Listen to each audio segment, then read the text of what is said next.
የተከበራችሁ የዝግጅታችን ተከታታዮች በዛሬው የስነ ጽሁፍ ፕሮግራማችን ጊዜያችን ካፈራቸው ጸሐፍት መካከል የወጣቱን ደራሲና ገጣሚ የበውቀቱ ስዩምን ስራዎች ይዤላችሁ ቀረብ።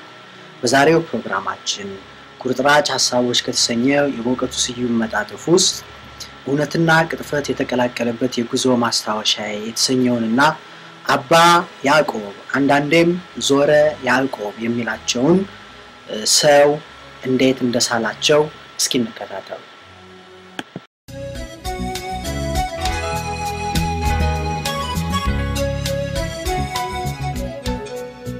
ባለፈው ሊሞላ አንድ ሰው በቀረው ታክሲ ውስጥ ቁጭ ብዬ ሳለ አጠገቤ አንድ ሰው ተቀመጠ።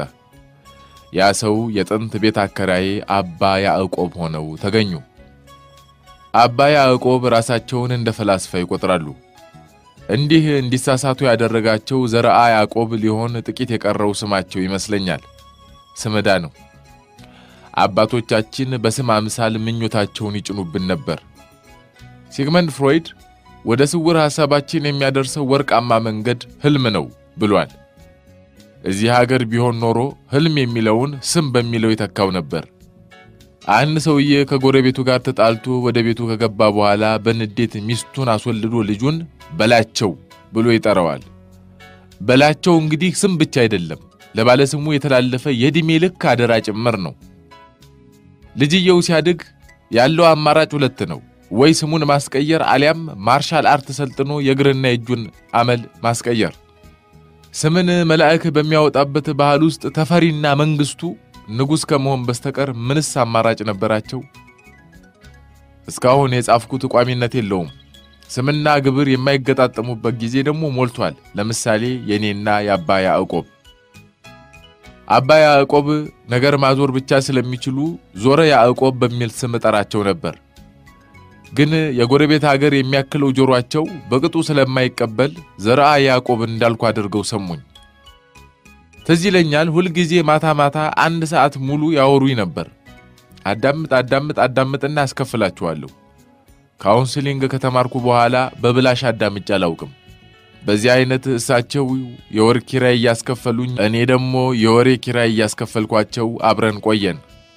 ለማንኛውም ወደ ታክሲው ስንመለስ አባ ዞረ ያዕቆብ ወደ ታክሲው ከርስ ከገቡ በኋላ ሰላምታ ሳይሰጡኝ ዙሪያ ገባውን ተገላመጡና ይገርማል አሉ። ምኑ አልኳቸው። ይሄ ሁሉ የሰማዕታትና የቅዱሳን ስዕል እዚህ ምን ያደርጋል ሲሉ ጠየቁኝ። ግራ ቀኝ ቃኘሁ። እውነትም ሁሉም ቅዱሳንና መላእክት ታክሲውን ተሳፍረዋል።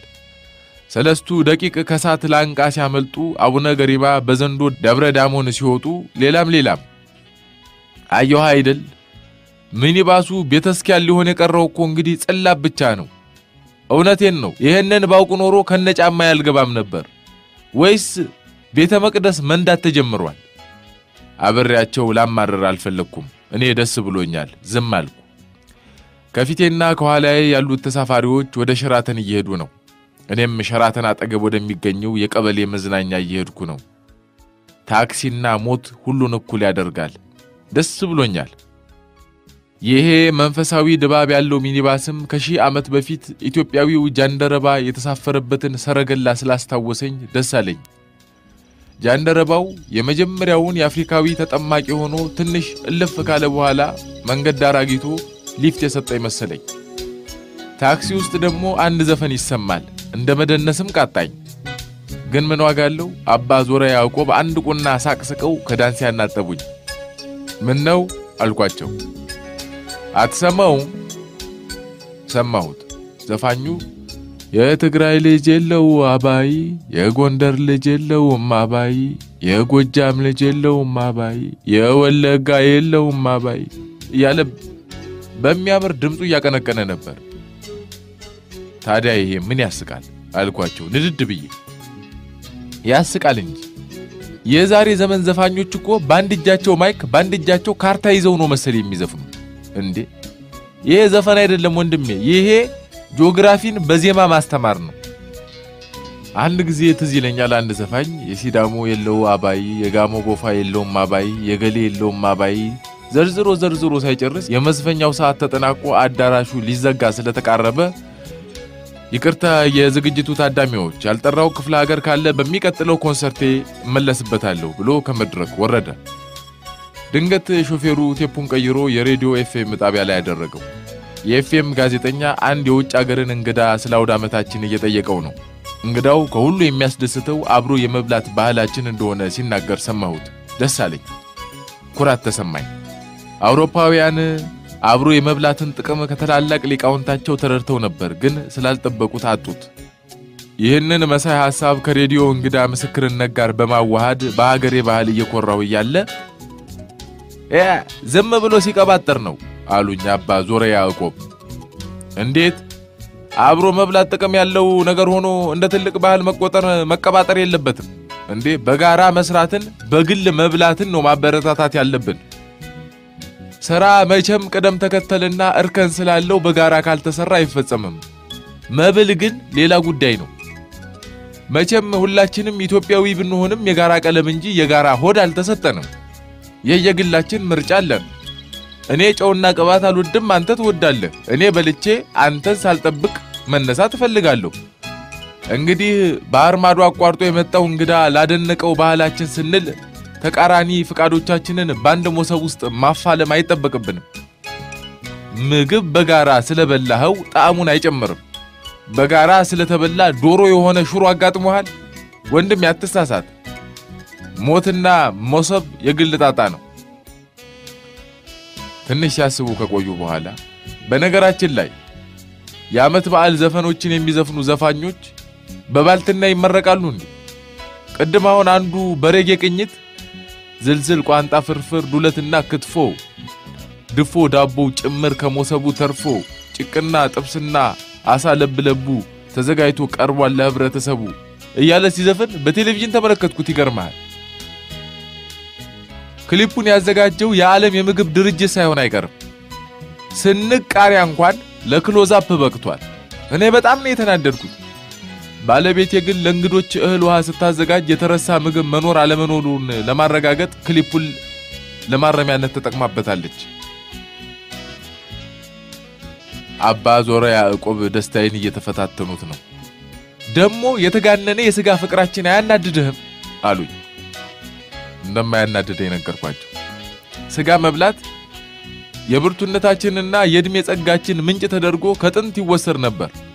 የጥንቱ የግሪክ የታሪክ ጸሐፊ ሄሮዶተስ እንደጻፈው ከሆነ የፋርሱ ንጉስ ካምቤዝ ኢትዮጵያን ለመውረር ፈልጎ ሰላዮችን ላከ። የፋርስ ሰላዮች የኢትዮጵያው ንጉስ ቤተ መንግስት ደረሱ። ንጉሱ ነቅቶባቸዋል፣ ግን ምንም አታመጡም ብሎ አንዳንድ ጥያቄዎችን ያቀርብላቸው ጀመር። እናንተ ሀገር የእድሜ ባለጸጋ የሚባለው ስንት ዓመት ይኖራል አላቸው። 70 ዓመት አሉ ፋርሶች። ምን ብትበሉ ነው ይችን ያህል ብቻ የምትኖሩት? የስንዴ ዳቦ።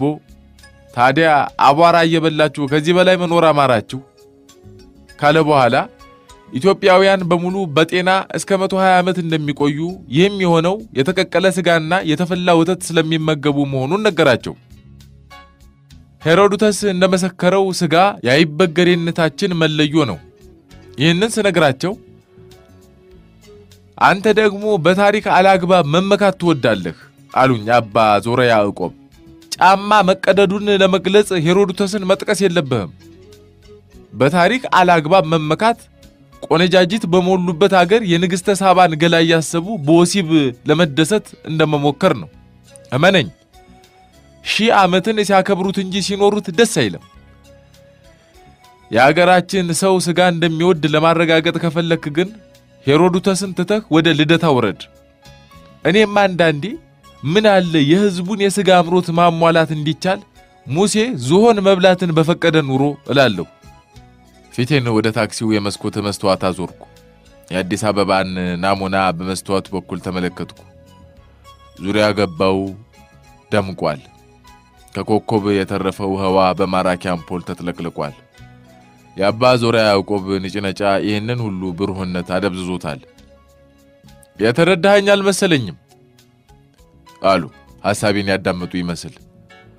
ሁልጊዜ አዲስ ዘመን ሲመጣ ደጋግሞ ያዛጋኛል። የምሰማውና የማየው ሁሉ ተደጋጋሚና አሮጌ ይሆንብኛል። ገጣሚው ስለ አደይ አበባ ብቻ ይገጥማል። ቆይ አሁን በመስከረም ሌላ ነገር አይታይም እንዴ? ለምሳሌ የሱፍ አበባ፣ የግራው አበባ፣ የሰንሰል አበባ፣ የወር አበባ አይታይም እንዴ?